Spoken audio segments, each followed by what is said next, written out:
चलिए बच्चों, आज मैं एक सिंपल पेपर की कटिंग लेकर आया हूं, ध्यान से जरा गौर फरमाइएगा।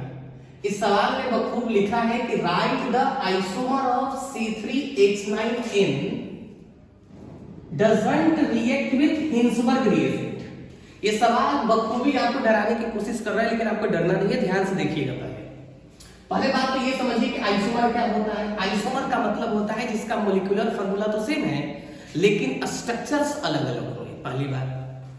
दूसरी बात ये भी पूछा गया है कि हिंसबर्ग रिएजेंट नहीं रिएक्ट करेगा उसके साथ। इसका मतलब क्या हुआ? हिंसबर्ग रिएजेंट होता क्या है, पहले ध्यान से समझिए। हिंसबर्ग रिएजेंट होता है बेंजीन सल्फोनिल क्लोराइड।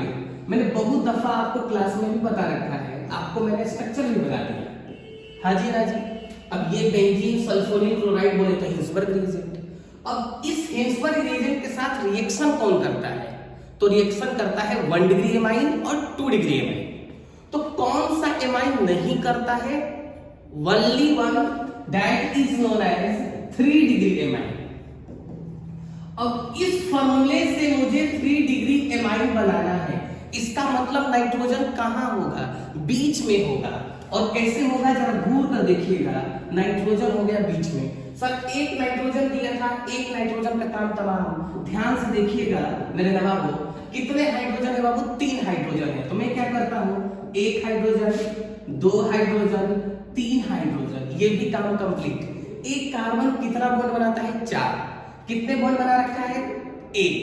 कितने की कमी? 3 की कमी। तो यहां हटाइए 3 हाइड्रोजन, यहां भी 3 हाइड्रोजन, यहां भी 3 हाइड्रोजन, यहां भी। तो ध्यान से देखिएगा, हाइड्रोजन 9 थे, हाइड्रोजन 9 का भी हमने हिसाब दे दिया। और ये कौन सा एमाइन बन गया हमारा? 3 डिग्री। और 3 degree amine benzene sulphonyl chloride के साथ रिएक्शन नहीं करता है। ध्यान से सुनिएगा एक और सवाल, ये भी एग्जाम में सवाल आ सकता है कि क्यों नहीं करता है। क्यों? क्योंकि इस नाइट्रोजन के पास कोई भी हाइड्रोजन नहीं है। तो आपको समझ में आ गया कि कौन सा आइसोमर इसका रिएक्शन करेगा? 3 डिग्री एमाइन रिएक्शन नहीं करता है। Thank you.